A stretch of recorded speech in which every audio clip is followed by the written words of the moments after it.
334 BC. Alexander the Great crossed into Asia with 40,000 men. Waiting for him at the Granicus River was a Persian force that may have numbered over 60,000. Persian cavalry lined the riverbank. Greek mercenaries stood behind them, and between the armies was a fast-moving river with steep, muddy banks. Alexander's generals warned him not to attack. A frontal assault across a river against a larger army was considered madness. One mistake, and his invasion of Persia would end before it truly began.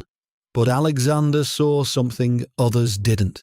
The Persian cavalry had crowded directly against the riverbank, leaving themselves little room to maneuver. If he could create chaos at the water's edge, the discipline of the Macedonian phalanx could break through behind it. So Alexander did the unthinkable. The young king personally led the attack. The companion cavalry smashed into the river under a storm of arrows and javelins. Alexander deliberately attacked at an angle, disrupting the Persian line instead of charging straight into its strongest point. It was tactical genius in the middle of absolute chaos. At one moment, a Persian nobleman raised an axe and nearly killed Alexander himself.